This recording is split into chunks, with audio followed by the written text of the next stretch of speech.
കാര്യങ്ങളുടെ പോക്ക് ഇങ്ങനെയാണെങ്കിൽ ഏതാനും ചില വർഷങ്ങൾക്കുള്ളിൽ തന്നെ മുസ്ലിങ്ങൾക്ക് പള്ളി തുടങ്ങി അതിനൊരു പേരിടണമെന്നുണ്ടെങ്കിൽ BJPയോട് സമ്മതം ചോദിക്കേണ്ടി വരും. അതായത് ഈ പേരിട്ടോട്ടെ എന്ന് BJPയോട് ചോദിക്കേണ്ടി വരും. കാര്യം എന്താണെന്നല്ലേ?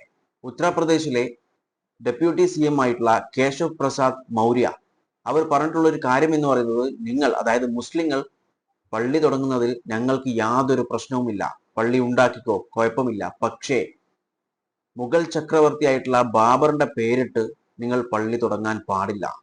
ഇനി അങ്ങനെ ഒരു പള്ളി നിങ്ങൾ തുടങ്ങിയാൽ അത് നമ്മൾ എതിർക്കുക മാത്രമല്ല, നമ്മൾ അത് പൊളിച്ചു നീക്കുകയും ചെയ്യും. അതായത് എത്ര പെട്ടെന്ന് പറ്റുമോ അത്രയും പെട്ടെന്ന് നമ്മൾ അത് പൊളിച്ചു നീക്കുമെന്നാണ് ഈ വ്യക്തി പറഞ്ഞിട്ടുള്ളത്. ഇപ്പോൾ ബാബർ എന്ന് പറയുന്ന ഒരു പേര് മാത്രമാണ്.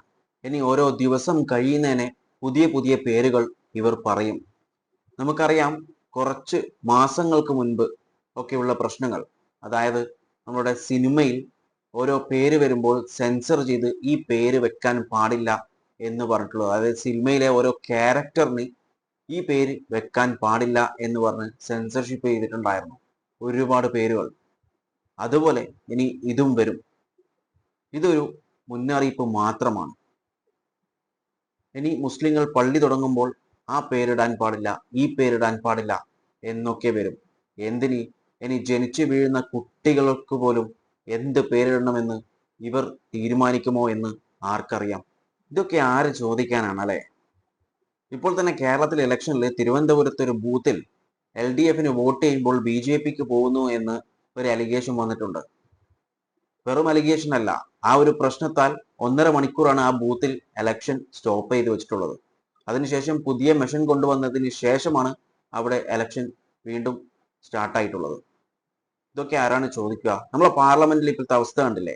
പാർലമെന്റിൽ ഒരുപാട് റിലവന്റ് ആയിട്ടുള്ള ഇപ്പോഴത്തെ പ്രശ്നങ്ങളുണ്ട്.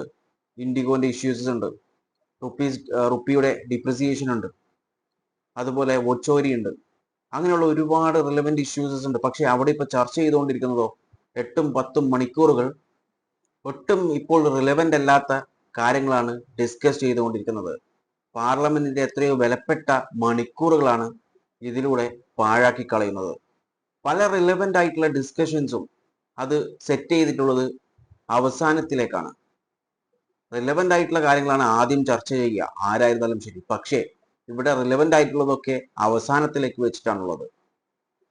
ഇതിനെക്കുറിച്ച് നിങ്ങളുടെ അഭിപ്രായങ്ങൾ കോമന്റ് ബോക്സിൽ രേഖപ്പെടുത്തുക. വീഡിയോ ഇഷ്ടപ്പെട്ടിട്ടുണ്ടെങ്കിൽ ലൈക്ക് ചെയ്യാനും മറ്റുള്ളവരിലേക്ക് ഷെയർ ചെയ്യാനും മറക്കല്ലേ. And thanks for watching me and stay tuned for another video. Okay, thank you.